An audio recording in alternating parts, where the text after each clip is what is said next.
Welcome back. This is Podcast and Not Count series. Please like, subscribe, comment on this video. We're going to be talking about reparations and what is our opinion about it. Nelson, go first. What do you think about reparations, man? So I'm conflicted by it. You know why? I'll give you a quick example. Remember that Dave Chappelle's show, the episode where he did where reparations occurred and suddenly all the black people just suddenly they won the lotto. They started buying random bullshit that they didn't really need. Yeah. I kind of believe not 100% that would happen, but when someone is given a ton of money and they don't know how to manage money, chances are they're just going to spend the money. They're not actually going to invest the money. So I'm conflicted by reparations because if you give even a child, if you give a child money, they're just going to spend it if they don't know how to use it or invest it or, utilize it appropriately. So my opinion on reparations, it should happen, but the way that the funds should be distributed, in a controlled manner. Maybe like a lump sum, yeah. and then over time, for the lifetime of the person's life, they should always have an income. Like a maturity of it. They should just always have money, and also too, like big life events. They want to buy a house, you're gonna get some sort of stipend or something. You want to go to college, you're gonna get a stipend. You go to retire, you're gonna get a stipend. It increases basically. It gives you either a lump sum or some sort of aid. Yeah. Well, what do you think about it? I mean, I agree with Nelson in terms of there's no value of money that can pay for reparations. Yeah. It should be something for a lifetime. The one thing that I ran into someone before and they was telling me about, they was basically kind of saying what he was saying. And I kind of disagree with that because I don't feel like it's not my place to judge what someone do with their money. Yeah. I do understand, but I feel like that's part of what's holding us back from getting it, because everyone has their thoughts and opinions. And then the other problem is everybody's going to want to be black all of a sudden. Yeah. The one drop rule is going to come into place. Yeah. All of a sudden, everybody, I'm black, I'm half black, I'm this black, I'm that black. We seeing it a lot. We're seeing it a lot now because of the reparations coming up. But I agree with both of y'all. I agree that this should be I feel like it should be a verification on who's getting it. Is there a threshold? What would determine it? I don't think it should be a threshold because a lot of the times, a lot of other races that got a form of reparations and look where they at now. No, you know what I mean? To qualify, what would be the determining factor? Is it 50%? What a lot of them are determining is if you were born in America and your family was here since the 1800s. Okay, pretty much. So that makes sense. if your family didn't immigrate from another country, they're trying to make it to that point. Connected. I agree with you as far as control, but I also kind of agree with Will too. It's kind of like they should have the freedom to get whatever amount of money they get and they do whatever they do with it. Because even with the lotto people, we know there's a lot of people that won a lotto and they destroyed their earnings throughout the years because they didn't know what to do with money. It's not like New York Lotto or Powerball is going to give them a lesson on how to spend this money. They just here, you take the money, you do what you got to do. It should be economic freedom to that point. But you know what? But what you're basically saying though is, and we know this with the NFL, the NBA, MLB, most major sports. Just because you give someone a bunch of money doesn't mean that it's going to make a knowledgeable person about money.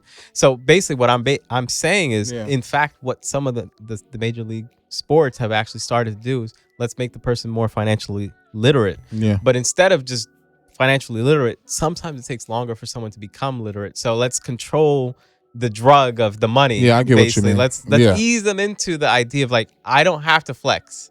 I have money. See, I agree with that as long as there's enough money every year that they get in to make them feel like they get in that reparations payment. Let's say we all owed $5 million, and they be like, you get $5 million, but you get $30,000 however long you live. That to me is kind of like if you set something like that up, you just waiting for people to pass away so you could just X out all the rest of the money. It's like the lotto, how they do the lump so sum if it's versus control, I get it, but there's also a way of controlling it to the point where you're trying to stop people from actually getting a full payment of their reparations. But that's where the beauty of it is. Technically, when you write a bill like this, you can find a middle ground. Maybe it is when you get like drips. Well, you have to look out for that. Well, you do drips, look out for the writing, drips of the money for the first 5 to 10 years, and then after 10 years, you just get a lump sum of the full amount. Just like it's basically the best of both worlds with the lotto. You know, with the lotto, you have one or the other. Though, because like that's why people take with the lottery, they take the whole lump sum. But because even a lottery, if you take the payments, I think it's something where like if you pass away before those payments come, they don't have to pay. Away. Yeah, you can't.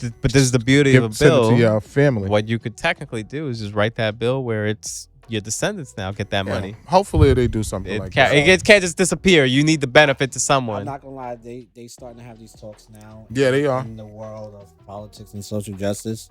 Would definitely love to have Yatu in the room. Oh, hell yeah. They invited me. Invite me. They just ain't have they didn't invite me to a floor yet where because in California and other places they're doing it, they had these conversations. Yeah. But in terms of out here, they haven't put there was like no meeting of people coming together saying like what this bill should look like. Yeah. And I think some of the stuff you brought up was important for me in terms of like the forever lasting money. Yeah. Like if you want to buy a house. If you want to buy a car, it's just basically just looking out for the person. No matter what happens, you make the worst mistake of your life, you still be good. I just disagree with when we want to question what the person's going to do with the money. Yeah. Because regardless, whoever they give it to, they're only looking for us to go put the money back in the market. It delays it though. When you have those conversations, it delays the process. We're going to keep talking about this forever. And you know what I mean? Because we're not going to come to an agreement. To me, it's a loophole to kind of stop people from getting the right payment sometimes. I get what you said. It's a double-edged sword because the counter argument I can make for it is like, well, it's my money. Why are you holding on to my money? I can decide what to do. But at the same time, it's a give and take. Because if you just give up the money and then the person comes back to the well because they went broke, you gotta realize that most people are not. I like how you say that because the way I would probably put that in the bill is, we want to make sure you're straight for the rest of your life. We're not telling you can do what you want, but you know it's gonna be some people arguing the latter of what I just said too. Even if you say that, they're gonna be like, "Well, I want my money now. Don't tell me what to do with my money." But for me, it's like it's economic freedom, like other groups had it, where they get their money, and there was no iffiness stuff about it. They just got straight payment. Boom, that's it. But maybe they have to take 10 classes on that. Well, maybe that. Yeah. In order to get the money, you got to receive these classes. And what you do after that is your business. So what I'm comparing it to, or what I'm like the way I'm modeling it after, is how wealthy billionaires do it. Yeah, they don't just give the money to the kid. Like, look at Trump. I don't believe in Trump, but at the same time, he prepped his kids. He had them work for his institution. You got to learn how to operate the business, because if I give you the business, you got to learn how to operate the business. You can't just inherit the business and then now want to start.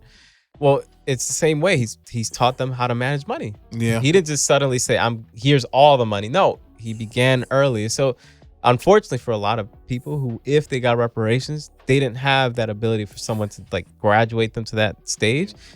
So the government needs to plan for that, because if they don't plan for it, all these individuals could be taken advantage of. I'm really thinking about payday loans, right?